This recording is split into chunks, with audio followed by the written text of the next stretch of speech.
at APNIFFT today, we decided to anchor our message of support on the soil on which we stand on Ghana. 125 years ago takes us to the year 1900. The date was the 28th of March, when the British were colonizing the Ashanti Kingdom. They had captured the king and they demanded what the Ashanti called the Sikwadu, I hope I'm pronouncing it right, the Golden Stool. The Golden Stool is not a stool. The Golden Stool is kept in all pre-colonial Africa by the Queen Mother. That's why if you go to Eswatini today, the Queen Mother's photo is always above that of the king. She rules the spirit world and the psychological world. He rules the physical world, which is easy to rule, by the way. So they demanded the Golden Stool because they understood that the power of the Ashanti people came from that stool. For them to conquer the Ashanti, they had to capture it. The men, because they felt sorry for their king, were about to capitulate. When Asantewa, who was the Queen Mother, this was her son, rose to give her famous speech. I will read just some parts of it. How can a proud and brave people like the Ashanti sit back and look while white men took away their king and chiefs and humiliated them with a demand for the Golden Stool? The Golden Stool only means money to the white men. They have searched and dug everywhere for it. I shall not pay 1 predwan to the governor.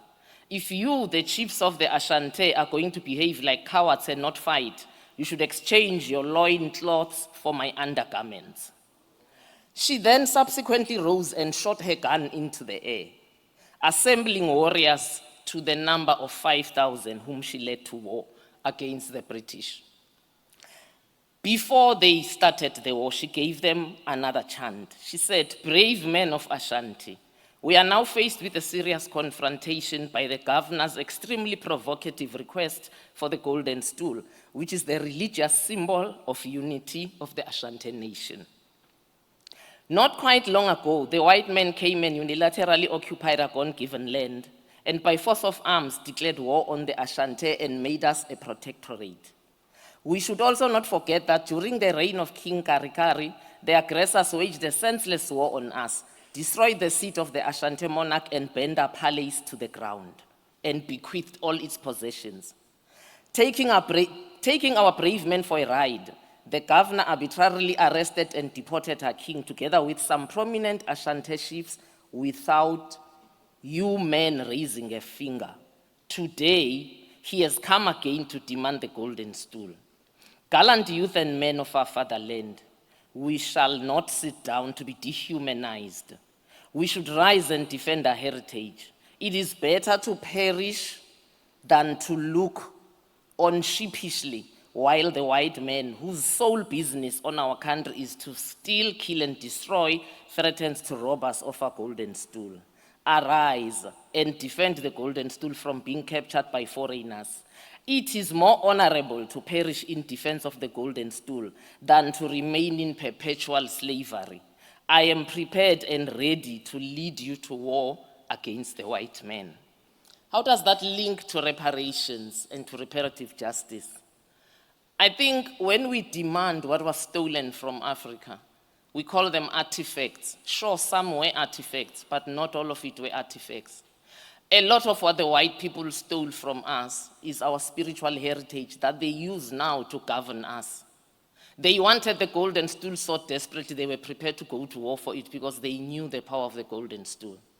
So I think for the next 3 days, as we continue to explain and define what reparations are for us, we should remember that when we come to material reparations, which are the physical things that were taken from our continent, we should remember that our national altars, as we sit here, still lie in Europe, except for Eswatini, for they never captured their national altars. That's why they are the only country amongst us which still keeps the Queen Mother.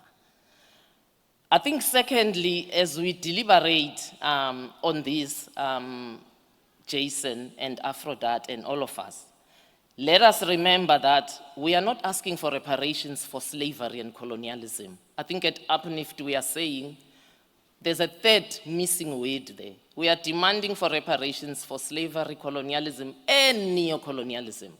Because illicit financial flows is a perpetuation of neocolonialism. They were prepared to remove the colonial administrator, the colonial soldier, and their flag because they already knew that they have a second new way, which is what neo means. They have a new way on which they will extract resources from us. And that has continued through the pillaging of our natural resources, but also through illicit financial flows. So we are not demanding what happened, we are demanding for what is still happening.